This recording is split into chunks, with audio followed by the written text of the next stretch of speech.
الله الرحمن الرحيم. طلاب دار تحفيظ القرآن بقرية الدقنوة مركز المنزلة أهلية بجمهورية مصر العربية. النهارده الدرس الثاني من كتاب جنة الآداب لبراعم الأحباب.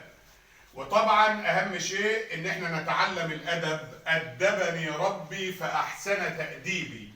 احنا بنتعلم القرآن، والقرآن لازم ناخد معاه حصة أدب يوميا.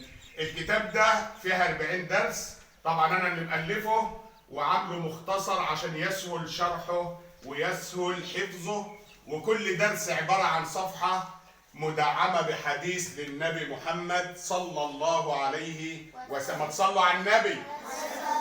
قولوا وراي: الدرس الثاني آداب تلاوة القرآن. هناخد النهارده آداب تلاوة القرآن. واحد نخلص في تلاوة القرآن ونحتسب الأجر من الله.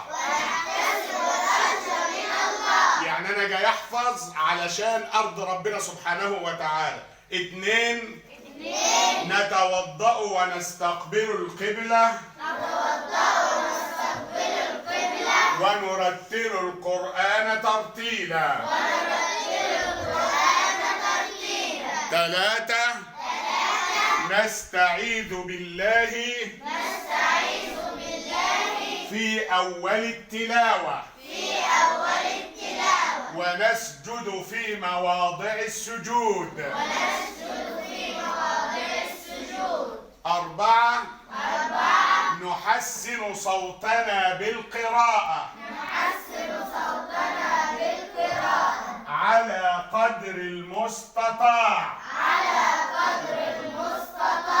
خمسة نعمل بما نقرأ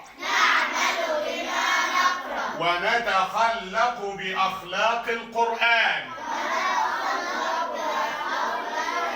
يعني ما ينفعش نشتم حد، ما ينفعش نسرق، ما ينفعش نعمل أي ذنب. إحنا بنتخلق بأخلاق القرآن الكريم. ستة نعتني بالسور التي لها فضل كالبقرة والكهف والملك والإخلاص. سبعة نصبر على الصعوبة في القراءة وتخصيص الوقت.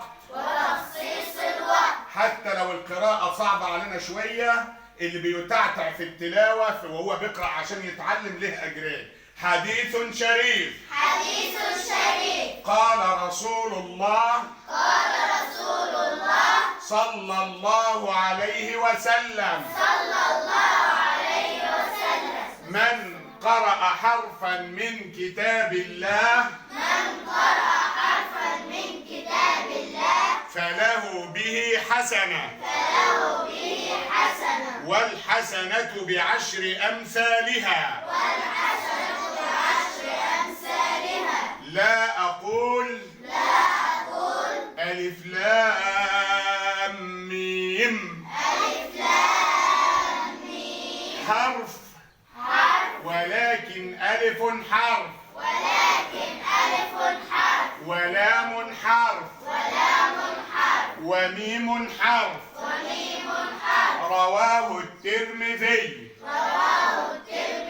يبقى احنا النهارده خدنا الدرس الثاني. الدرس الثاني اسمه آداب تلاوة القرآن. بكره ان شاء الله ناخد الدرس الثالث اللي هو آداب الجلوس أمام معلم القرآن. وزي ما قلنا كل درس عبارة عن صفحة مختصرة جدا، 7 بنود وحديث للنبي صلى الله عليه وسلم. قلنا الدرس الثاني مجمل، نبدأ نشرحه بقى. يعني ايه آداب تلاوة